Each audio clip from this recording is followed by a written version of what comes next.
Hello friends, welcome to my channel. तो चलिए शुरू करते हैं फेस प्रीलिम 2024 के लिए डेली क्यूज 22/12 2023 के लिए। तो जो हमारे चैनल पर नए हैं, चैनल को सब्सक्राइब जरूर कर ले ताकि आपको नोटिफिकेशन जो है मिलता रहे। ठीक है, तो आइए देखते हैं आज का पहला क्वेश्चन।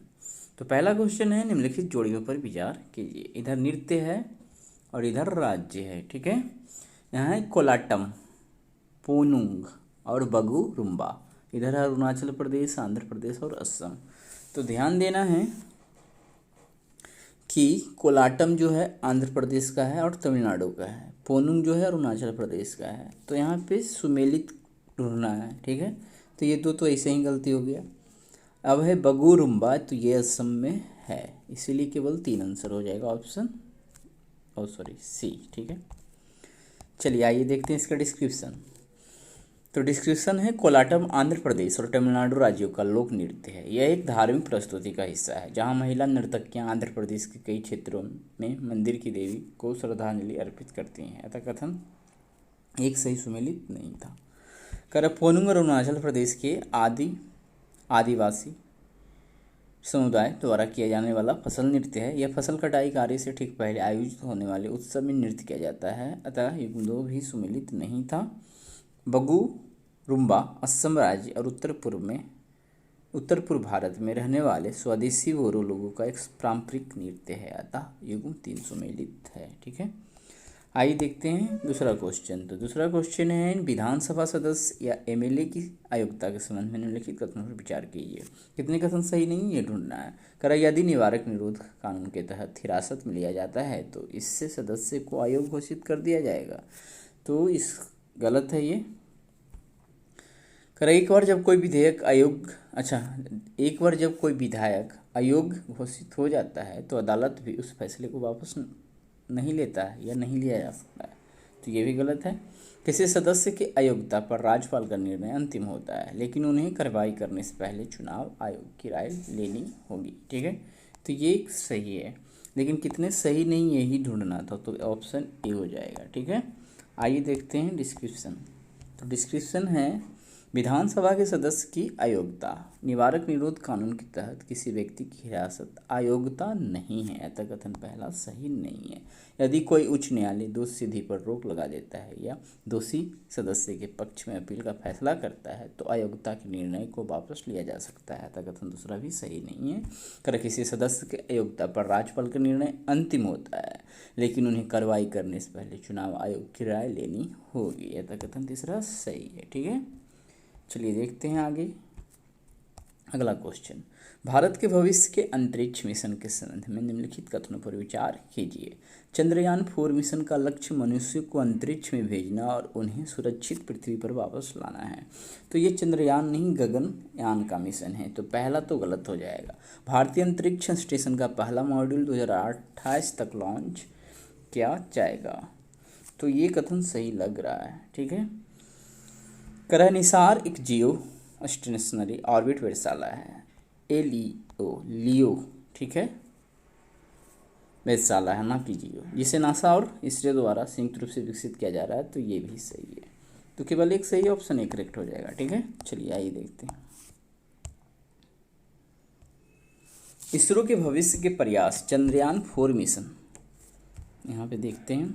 इसरो द्वारा 4 साल के भीतर चंद्रमा से नमूने वापस लाने की योजना बनाई गई है। ये चंद्रयान 4 का मिशन है। ठीक है, लेकिन गगनयान क्या है? गगनयान मिशन का उद्देश्य मनुष्य को अंतरिक्ष में भेजना और उन्हें सुरक्षित रूप से पृथ्वी पर वापस लाना है। मिशन में 2 मानव रहित उड़ानें और 1 मानव युक्त उड़ान शामिल होगी, जिसमें GSLV Mk3, ये ध्यान रखना है, लॉन्च वाहन तथा मानव रेटेड कक्षीय मॉड्यूल का उपयोग किया जाएगा। अतः कथन पहला सही नहीं है। ठीक है, चलिए आगे देखते हैं भारतीय अंतरिक्ष स्टेशन के बारे में कि रोबोट के साथ प्रयोग करने में सक्षम पहला मॉड्यूल वर्ष 2008 तक लॉन्च हो जाएगा। अतः कथन दूसरा सही है। निसार यानी कि नासा इसरो सार एक निम्न पृथ्वी कक्षा वेधशाला है। ठीक है, जिसे नासा और इसरो द्वारा संयुक्त रूप से विकसित किया जा रहा है। अतः कथन तीसरा भी सही नहीं है, तो एक सही था। चलिए आगे देखते हैं। आज का अगला क्वेश्चन है कि विशेष प्रयोजन वाहन SPV के संबंध में निम्नलिखित कथनों पर विचार कीजिए। SPV को अक्सर दिवालियापन दुरुस्त इकाई के रूप में जाना जाता है। उद्यम पूंजीपति धन जुटाने तथा किसी स्टार्टअप में निवेश करने के लिए SPV का उपयोग करते हैं। तो ये दोनों कथन क्या है, सही है, ऑप्शन सी करेक्ट हो जाएगा। ठीक है, चलिए आगे देखते हैं। विशेष प्रयोजन वाहन। एक विशेष प्रयोजन वाहन एक पृथक कानूनी इकाई है जिसमें एक निगम के सभी गुण होते हैं, जैसे कि संपत्ति का मालिक होना, मुकदमा चलाने की क्षमता आदि। एक एसपीवी, जिसे एक विशेष प्रयोजन इकाई के रूप में जाना जाता है, वित्तीय जोखिमों से बचाने के लिए एक मुख्य कंपनी द्वारा बनाई गई एक अलग कंपनी की तरह होता है। भले ही मुख्य कंपनी दिवालियापन का सामना करती है, एसपीवी की स्वतंत्र कानूनी स्थिति यह सुनिश्चित करती है कि उसके दायित्व सुरक्षित रहे। यही कारण है कि एसपीवी को अक्सर दिवालियापन दुरुस्त इकाई के रूप में जाना जाता है। कथन एक सही है। एसपीवी को एक जोखिमपूर्ण परियोजना पर कार्य करने के लिए नियोजित किया जा सकता है, जिससे मुख्य कंपनी एवं उसके निवेशकों को होने वाली किसी भी संभावित वित्तीय हानि को कम किया जा सकता है। उद्यम पूंजीपति धन जुटाने तथा किसी स्टार्टअप में निवेश करने के लिए एसपीवी का उपयोग करते हैं। कथन दूसरा सही है, पहला भी सही था। तो आइए देखते हैं आज का अगला क्वेश्चन। भारतीय वन एवं लकड़ी प्रमाणन योजना के संबंध में निम्नलिखित कथनों पर विचार कीजिए। यह स्थायी वन प्रबंधन को बढ़ावा देने के लिए डिजाइन किया गया है, जो स्वैच्छिक तृतीय पक्ष प्रमाणीकरण प्रदान करता है। इस योजना की देखरेख भारतीय वन और लकड़ी प्रमाणन परिषद द्वारा की जाएगी। तीसरा है, वनों के बाहर वृक्ष मानक योजना का हिस्सा नहीं है। तो पहला सही है, दूसरा सही है, तीसरा गलत है। वनों के बाहर के वृक्ष भी मानक योजना के हिस्सा हैं। ठीक है ना, तो यहाँ पे केवल 2 सही होना चाहिए। ठीक है, ऑप्शन बी यहाँ पे होना चाहिए करेक्ट। देखते हैं। तो हाल ही में पर्यावरण, वन और जलवायु परिवर्तन मंत्रालय, जिसको शॉर्टकट में MOEFCC ने भारतीय वन एवं लकड़ी प्रमाणन योजना शुरू की है, उसको भी शॉर्टकट में IFWC बोल रहे हैं, Indian forest and would certification scheme. यह राष्ट्रीय वन प्रमाणन योजना देश में स्थायी वन प्रबंधन और कृषि वानिकी को प्रोत्साहन करने के लिए स्वैच्छिक तृतीय पक्ष प्रमाणन प्रदान करती है। कथन पहला सही है। केंद्रीय अभिकरक इस योजना की देखरेख भारतीय वन और लकड़ी प्रमाणन परिषद द्वारा की जाएगी, जो एक बहुहितधारक सलाहकार निकाय के रूप में कार्य करेगी। भारतीय वन प्रबंधन संस्थान भोपाल योजना संचालन एजेंसी के रूप में कार्य करेगा और योजना के समग्र प्रबंधन के लिए जिम्मेदार होगा। भारतीय गुणवत्ता परिषद के अधीन प्रमाणन निकायों के लिए राष्ट्रीय प्रत्यायन बोर्ड प्रमाणन निकायों को मान्यता देगा, जो स्वतंत्र ऑडिट करेगा तथा योजना के तहत निर्धारित मानकों पर विभिन्न संस्थाओं के पालन का आकलन करेगा। कथन दूसरा सही है। ठीक है, आगे देखते हैं। वनों के बाहर एक अन्य पेड़ मानक। वनों के बाहर के पेड़ का अर्थ रिकॉर्ड किए गए तथा अधिसूचित वनों के बाहर व्यक्तिगत किसानों अथवा छोटे किसानों के समूह की कृषि भूमि अथवा संस्थानों एवं उद्योगों की निजी भूमि पर वृक्षारोपण क्षेत्र इत्यादि में उगने वाले वृक्षों से है, जिसमें वाड़ व मेड़ों पर लगे सभी पेड़ कृषि वानिकी, सिल्वो पशुपालन, शहरी एवं ग्रामीण वानिकी प्रणालियों तथा ब्लॉक वृक्षारोपण के विभिन्न मॉडलों में उगाए गए पेड़ भी शामिल हैं। इसी कारण से तीसरा सही नहीं था। वनों के बाहर एक अलग पेड़ मानक अब नई शुरू की गई भारतीय वन और लकड़ी प्रमाणन योजना के एक भाग के रूप में पेश किया गया है। ठीक है ना, तो चलिए देखते हैं आगे। आज का अगला क्वेश्चन, निम्नलिखित कथनों पर विचार कीजिए। भारत में संचार निगरानी मुख्य रूप से 2 कानूनों, टेलीग्राफ अधिनियम 1885 और सूचना प्रौद्योगिकी अधिनियम 2000 के तहत होती है। कितने कथन सही है? टेलीग्राफ अधिनियम सभी इलेक्ट्रॉनिक संचार की निगरानी से निपटने के लिए बनाया गया था, जबकि IT अधिनियम कॉल्स के अवरोधन से संबंधित है। कितने कथन सही? तो पहला कथन तो सही है, दूसरा क्या गलत है? रिवर्स कर दीजिए। टेलीग्राफ अधिनियम कॉल्स के अवरोधन से संबंधित है और IT अधिनियम इलेक्ट्रॉनिक संचार की निगरानी से निपटने के लिए बनाया गया था। ठीक है, तो केवल एक हो जाएगा ऑप्शन ए करेक्ट। ठीक है, आइए देखते हैं। भारत में संचार निगरानी मुख्य रूप से 2 कानूनों, टेलीग्राफ अधिनियम 1885 और सूचना प्रौद्योगिकी अधिनियम 2000 के तहत होती है। तो पहला कथन तो सही है। जहां टेलीग्राफ अधिनियम कॉल्स के अवरोधन से संबंधित है, वहीं सूचना प्रौद्योगिकी को सभी प्रकार के इलेक्ट्रॉनिक संचार की निगरानी से निपटने के लिए अधिनियमित किया गया था। कथन दूसरा सही नहीं है। भारतीय तार अधिनियम 1885 की धारा 5(2) जो दूरसंचार सेवाओं के अस्थायी निलंबन, सार्वजनिक आपातकाल और सार्वजनिक सुरक्षा नियम 2017 के साथ गठित है। ठीक है, चलिए आगे देखते हैं यहाँ पे कि ये नियम संघ या राज्य के गृह सचिव को सार्वजनिक आपातकाल या सार्वजनिक सुरक्षा के मामले में किसी भी टेलीग्राफ या तार सेवा इंटरनेट सहित को निलंबित करने का आदेश देने की अनुमति देते हैं। कर ऐसे आदेश की एक समिति द्वारा 5 दिनों के भीतर समीक्षा की जानी चाहिए और यह एक बार में 15 दिनों से अधिक अवधि तक जारी नहीं रह सकता। कर किसी अत्यावश्यक स्थिति में संघ या राज्य के गृह सचिव द्वारा अधिकृत संयुक्त सचिव स्तर या उससे ऊपर का अधिकारी आदेश जारी कर सकता है। ठीक है, तो चलिए देखते हैं आज का अगला क्वेश्चन। अगला क्वेश्चन है निम्नलिखित अनुच्छेद पर विचार कीजिए, इसको पढ़ना फिर उत्तर देना है। करैया तमिलनाडु की एकमात्र 12मासी नदी है। यह राज्य की सबसे छोटी नदी है। यह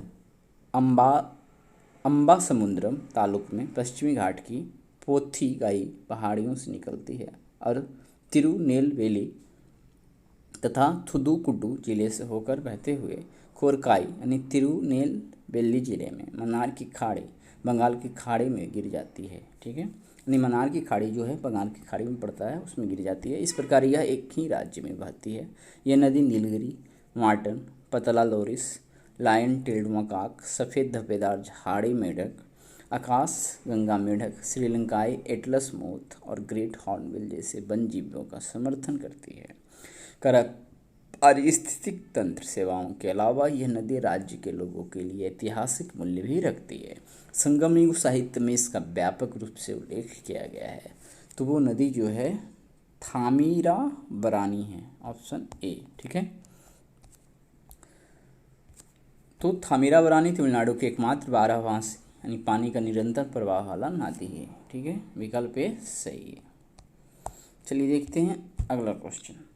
करा भारतीय राष्ट्रीय कृषि सहकारी विपणन महासंघ लिमिटेड के संबंध में निम्नलिखित कथनों पर विचार कीजिए। तो उपयुक्त में कितने सही नहीं है ढूंढना है। करा इसकी स्थापना बहुराज्य सहकारी सोसाइटी अधिनियम के तहत की गई थी। करा नाफेड की स्थापना किसानों को लाभ पहुंचाने के लिए कृषि उपज के सहकारी विपणन को बढ़ावा देने के उद्देश्य से की गई थी। कर खेतिहर किसान नाफेड के मुख्य सदस्य हैं, जिन्हें नाफेड की कार्य प्रणाली में सामान्य निकाय के सदस्य के रूप में अपनी बात कहने का अधिकार है। जहाँ तक लग रहा है इसमें से एक भी कथन गलत नहीं होना चाहिए। ठीक है, ऑप्शन डी ही इसका आंसर होना चाहिए। देखते हैं।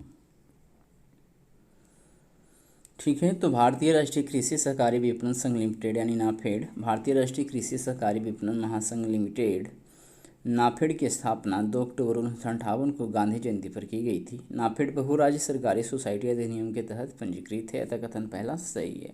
कर नाफेड की स्थापना किसानों को लाभ पहुंचाने के लिए कृषि उपज के सहकारी विपणन को बढ़ावा देने के उद्देश्य से की गई थी। अतः कथन दूसरा सही है। खेतिहर किसान नाफेड के मुख्य सदस्य हैं, जिन्हें नेफेड के काम काज में सामान्य निकाय के सदस्य के रूप में अपनी बात कहने का अधिकार होता है। ठीक है, चलिए देखते हैं आगे अगला क्वेश्चन। तो अगला क्वेश्चन है यूरोपीय संघ के संबंध में निम्नलिखित कथनों पर विचार कीजिए। तो यूरोपीय संघ 27 देशों का एक समूह है जो एक सामंजस्यपूर्ण आर्थिक और राजनीतिक ब्लॉक के रूप में कार्य करता है। तो 27 देश तो है इसमें, ये सही है। कर यूरो ब्लॉक के सभी सदस्य की आधिकारिक मुद्रा है। तो ये 27 देशों का जो है यूरो जो है आधिकारिक मुद्रा नहीं है, 19 देशों का है। ठीक है, बाकी 8 देश जो है इस मुद्रा को नहीं अपनाते हैं। ठीक है, तो इस प्रकार से केवल एक सही हो जाएगा, ऑप्शन ए करेक्ट हो जाएगा। तो यूरोपीय संघ के बारे में देखेंगे। यूरोपीय संघ में 27 देश का एक समूह है जो एक सामंजस्यपूर्ण आर्थिक और राजनीतिक ब्लॉक के रूप में कार्य करता था। कथन एक सही है। कर इनमें से 19 देश अपनी आधिकारिक मुद्रा के रूप में यूरो का ये साइन है का उपयोग करते हैं। अतः कथन दूसरा सही नहीं है। कर 8 यूरोपीय संघ के सदस्य कौन कौन हैं? बुल्गारिया, क्रोएशिया, चेक गणराज्य, डेनमार्क, हंगरी, पोलैंड, रोमानिया और स्वीडन यूरो का उपयोग नहीं करते हैं। ठीक है, चलिए देखते हैं आज का अगला क्वेश्चन है कि और लास्ट क्वेश्चन, राम मूर्ति समिति निम्नलिखित में से किस मौलिक अधिकार से संबंधित है? तो यह है शिक्षा का अधिकार। ठीक है, ऑप्शन डी शिक्षा का अधिकार, ऑप्शन डी। तो देखते हैं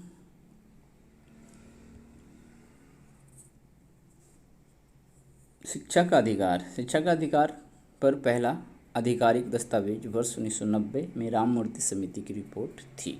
अतः विकल्प डी सही है।